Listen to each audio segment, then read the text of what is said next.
All right, leaving Home Depot here. Got the small trailer, 10 bags behind the Toro, red mulch. I know, I hate buying it too. But it's what the client wants. She was adamant. I told her, I actually was very honest with her. I was like, listen, I'll do it. Most guys don't do it, but she had what do you call it? She had brown. Well, she had a mix. She had brown and she had black, depending upon which garden bed you were in. And she's like, no, I'll choose neither. I'll choose red. I was like, all right, whatever. So I did a little bit of the garden beds the last time I was there, which was about a week and a half ago. It is the 14th of May today. Had to change up the schedule here. This sucks with all these speed bumps in the trailer. Luckily, this is just a single axle. I wouldn't really bring anything bigger in here. Oh. And yes, for anybody that says it, I did put the weight in the back. Go. But of the trailer, which I know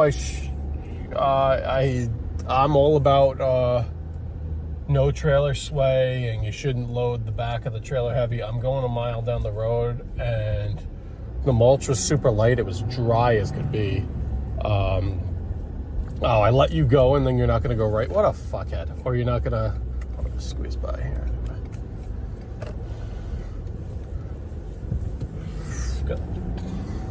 That's how you do it. And then you're blocking the lane for the truck. Green arrow, let's go. What are you doing back there? What are you fucking doing? People should not have licenses, I swear. Long story short, got caught got a late day at my day job, so unfortunately that kind of altered my plans. I was gonna go do one of my sloped properties, and actually the slope that is yet to be done because it's been so wet. It's just growing too much, and I need to get it done one way or another, even though it's so wet. So I was gonna push mow that today, but I got home so late, and my wife was home. She was talking to me for a little bit, and then next thing you know, it's basically 5 o'clock, and I'm like, it's 4:45, and I had to switch out I'm like, no, by the time I get on this lawn, it's gonna be 5 o'clock, and I'm like, this has got an hour and a half of work written all over it, which I would argue in the same breath that that's basically how long I'm gonna be away from doing this job. But I much rather it be done later in the week.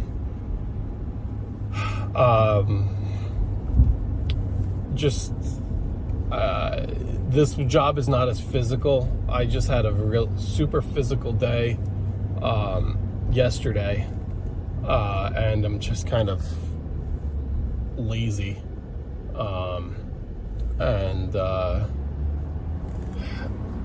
lazy, and a combination of not wanting to do it, plus it just works better in the schedule. If I don't want this one to go 2 weeks, because Friday would be the 2-week mark, and then just crap grows like crazy. So whatever. This client also works nights, so she's out of I know that some days she's off, so who knows, she could be off today, but it's a lot easier to work in there. It's so tight to get in and out, to get the mower by her car. It's just so much easier to work when she's not home. So I'm kind of hoping she's not home, and just for ease of getting in and out. So but luckily Home Depot's only a couple minutes from her home. and I don't like leaving. I didn't even look. I should have looked to make sure nobody stole anything from me. I don't have racks, and I think I mentioned in a couple of videos ago, I really need to get some sort of equipment defender or green touch or some kind of racks on these trailers. The problem is I use the big trailer more now, which so it make more sense to put in the big trailer, but I'm always, well, I guess when I'm mowing, I'm not in the trailer, but I'm always within pretty much eyesight of the trailer. And when I have the small trailer, I make trips like this to run into Home Depot, and you do not want to leave your stuff in the truck bed. You know, like, you don't realize how much money you have in equipment. Forget about the mower, just, you know, a PAS, or not PAS, I'm sorry, an SRM 2620. It's like $400 after tax. The a blower is like $500. You know, like, just right there is almost $1,000. You know, you got $40 of fuel, and you're like, you know, you just, that's $1,000 right there to replace that kind of stuff. So, I do need to get racks of some sort, but you know, I didn't know if I was going to get rid of this trailer. It's just, my plans are constantly up in the air, and I don't want to, like, I'm kind of nervous to start spending money on one thing if I'm not going to use it at all, for just to sit. So, and I don't also, on the same breath, you know, you could say get racks for both, which is a good idea, but I'm not dropping $1,000 on racks for everything right now. It's not happening. Anyway,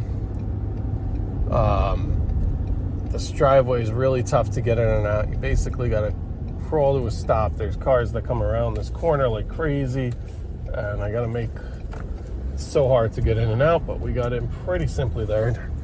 Her next time, we're gonna trim the trees. Nobody's here, that's a good thing. Okay, and then, so we essentially, let me show you here. You can see here, but I'll show you in the mirror. We essentially need to, like, jackknife this. This is why I can't get anything bigger. And you can see right there how close the bumper is to the tongue box. And then I'm gonna crank it the other way, and it actually feels like it's gonna fucking thunderstorm, which is amazing. We're gonna do a rush job on this today.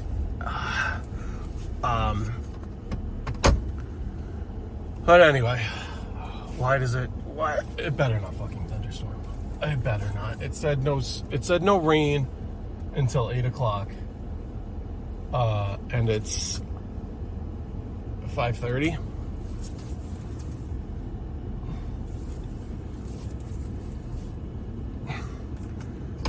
Show you real quick. Let me shut the chalk off. I'm going to show you real quick. Grab my gloves. What we're going to do. All right, this area is actually looking nice. This is looking real nice. There is some weeds growing through here. I'm just going to tap them with the what do you call it? With the weed whacker. I'm going to pick out some of these weeds here. A lot of weeds growing in here, but you can see that looks nice. We're just going to finish this off. I bought 10. Hopefully that works for here and for this little area there. Again, pick the weeds, mow this lawn, double cut here, and that's it for today. That's all I got. Let me get moving and grooving here, because we don't have a lot of time. Long is looking long too, so all good stuff. You can see got a bunch of mulch. It's with the pretty packed here, 10-foot trailer, but this is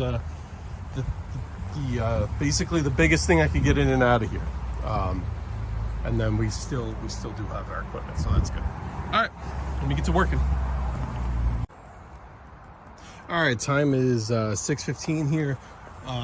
Wrapping up. I trimmed these weeds a little bit just with the whacker, hit them quick.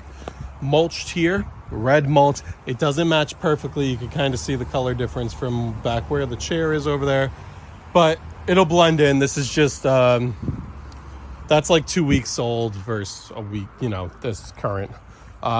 Few extra bags. I wrapped it along here. Not the cleanest job in the world, but I piled on thick because of the weeds. There's no weed barrier. This is cheap. So whatever, she got this, cut the lawn down. Lawn doesn't look that great. This place is, it's just weeds, but I cut it down low for her because rather than me come every week, she prefers me to come every 2 weeks, and I give her a slight break. I charge her for a double cut, but I charge her as a 1.5. So hers is like $90 something times 1.5.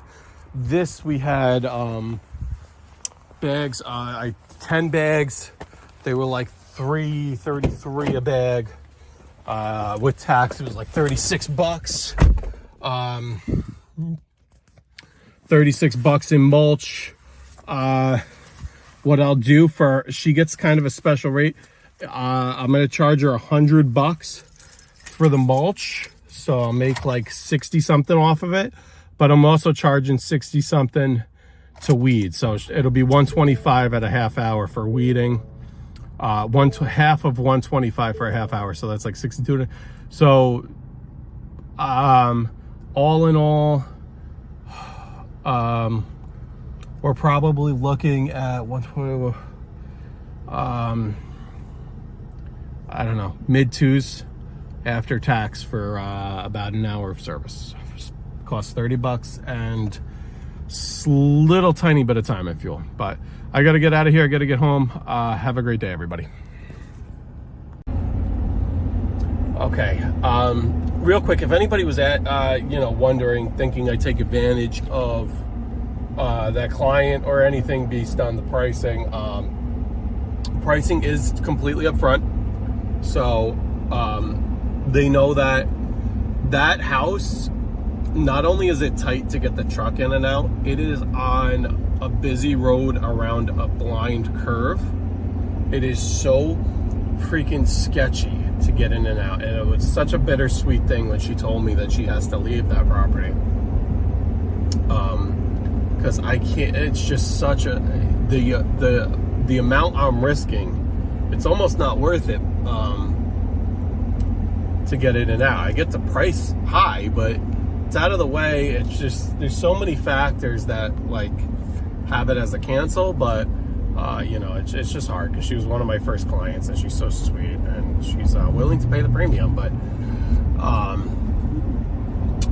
and it's just, how can you say no to that kind of money? And it's easy, and the standard is, I don't want to say you do half-ass work, but you don't have to, the standard isn't the same standard as most of my other clients. So like, for example, today I told you I got home from my day job, and I had a very physically intense day yesterday, and rather than do some more like crazy manual labor, which I had on the docket for today, I kind of just said, F it, I'm gonna go spread a few bags of mulch and mow this little property, and I can get there, I could show up late. I mean, I should show up late to any property really, but you don't have to worry about it. It just made sense for me, and that's why it makes sense for those clients. But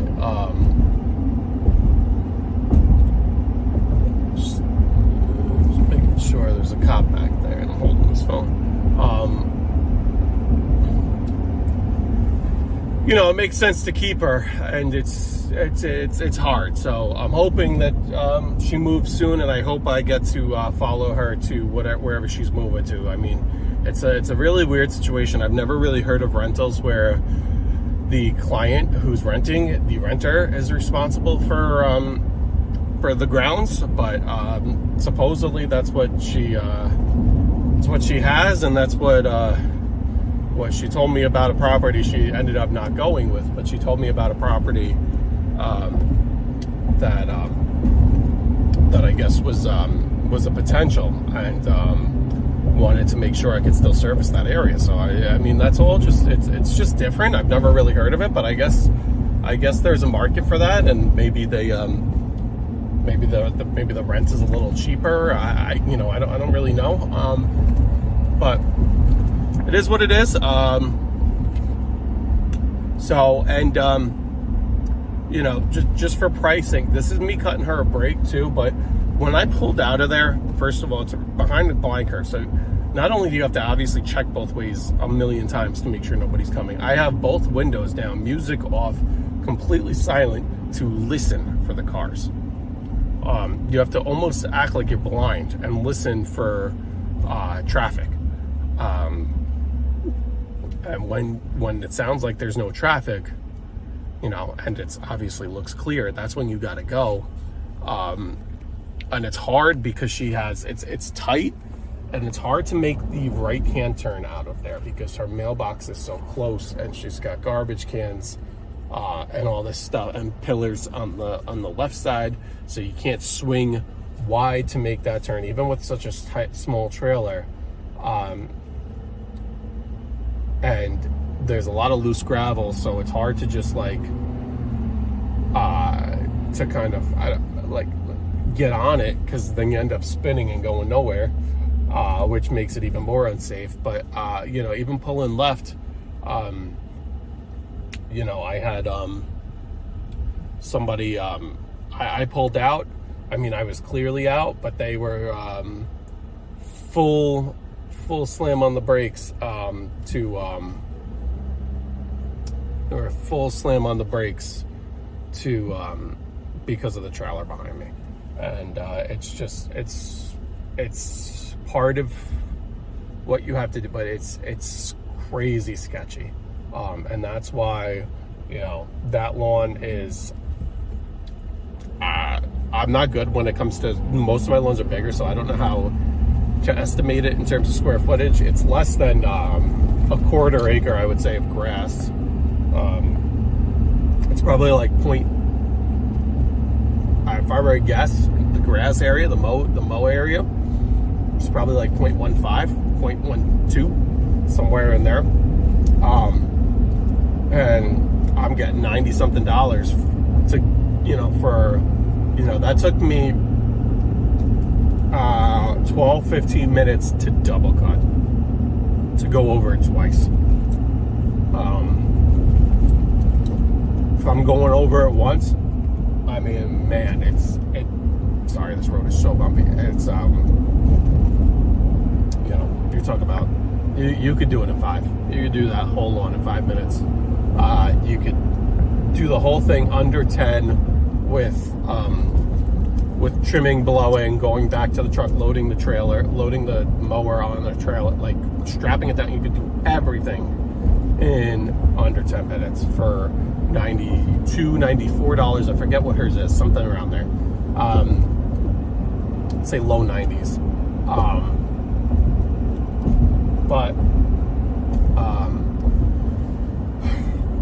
So you do that times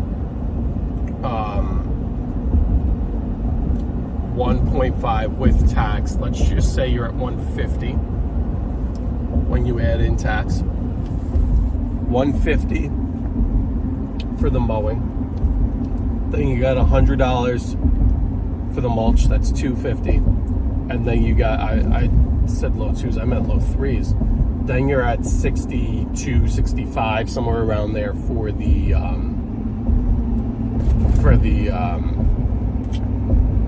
half hour of trimming. So what did I say? 250, but you're at like 310 with a little bit of tax in there. I added tax to the motor. You're probably like a $320 bill for, what was I in there? 45 minutes. Now, it's a huge risk with the what do you call it? With the getting in and out of there.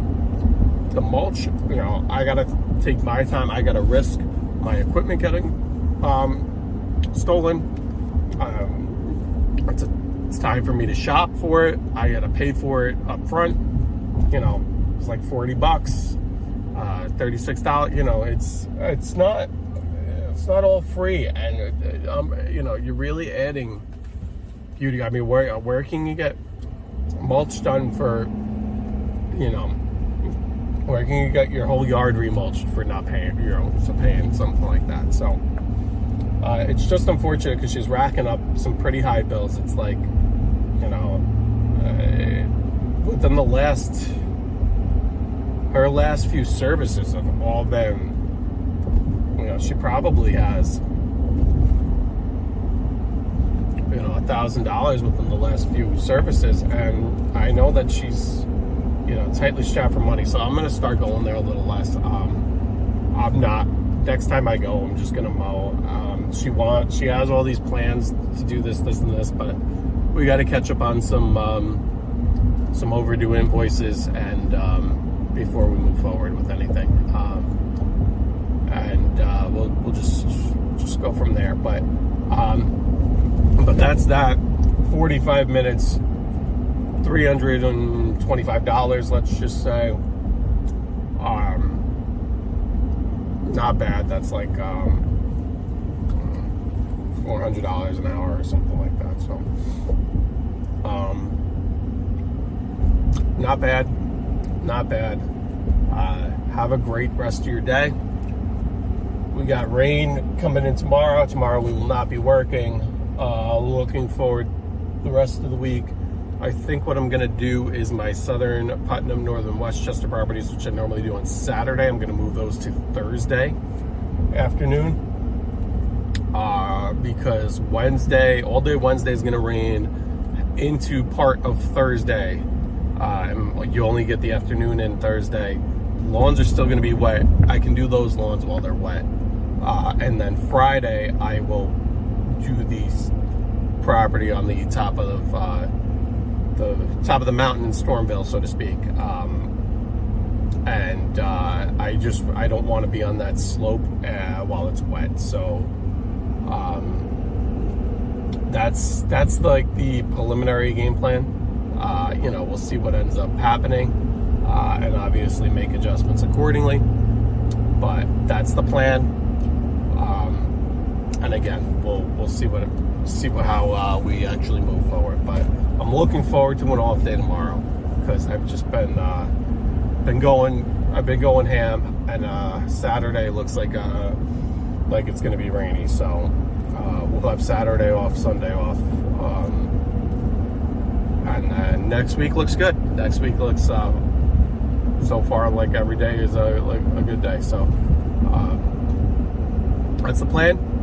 Have a great rest of your day, and go get them.